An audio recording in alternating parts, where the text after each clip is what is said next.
I'm really not. I'm not But somebody. I don't want to live till I'm 100, You know what? 120. I find this disingenuous. I think when people, these people, I don't want to. When you get there, you want one more day. Fair. You will want one more day. Fair. My example is always George Harrison of the Beatles. Okay. Because he was the spiritual Beatle member. It was all about the next life and Hare Krishna and oh, my sweet Lord, I can't wait to meet you. I can't wait to meet you. Right. Well, when he got cancer, suddenly he wanted to wait. Right. But why, Bill? Why did he want to wait? Because we all want to live. Okay, let me ask you this question. Is it that you want to live or you're scared of what awaits you once you die? Both. And I'm saying, why do I have to choose? I want to live because, I think there's a lot of time I'm like, oh man, if I die, I'll miss the playoffs. Right. Like literally, I will. It's like I will. I could give a nice. I mean, look, I've had a lucky life. We're doing a job I like. And friends and blah blah blah. There's been bumps in the road and hurts and lots of bad shit, but generally, there's a lot of things, and I love being this age. Because you're more in control, you're wiser. Right. You know, I mean, you just don't stumble over as many. Right. So, there's lots of things in my life that I like, you know, and some of them are most of them are probably, you would think, mundane. Dinner with friends, and the playoffs, and my music, and I don't want to miss that because I can never listen to this song again. Good.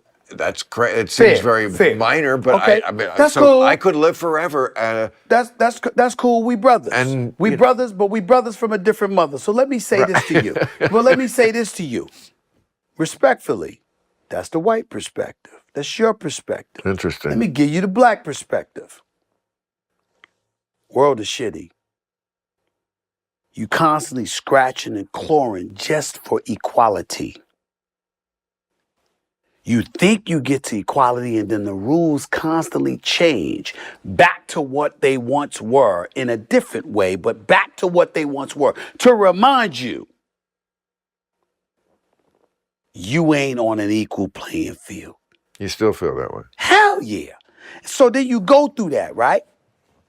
And one day after another is a constant scratching and clawing and battling.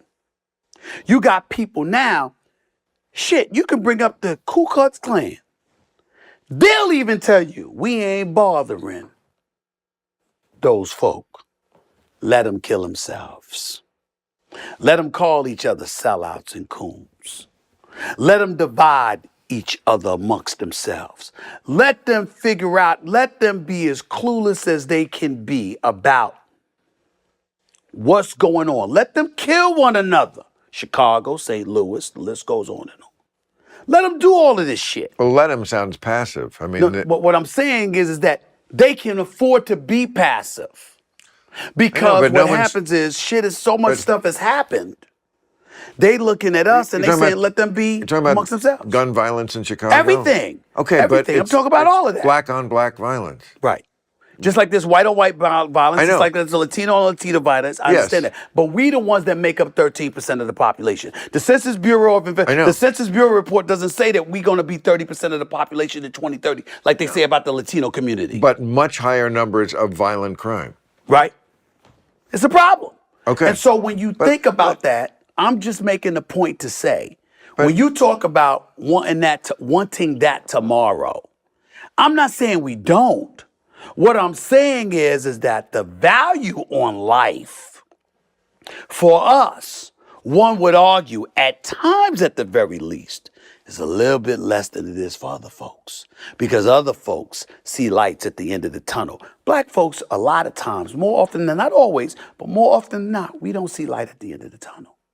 And as a person that's achieved a lot, I know black people sees the light at the end of the tunnel. Even I get to a point, I tell you this, and I got to confess this to you right here, right now. I'm going to say it to you on your podcast. I write it in my book. My memoir is coming out in January, Straight Shooter.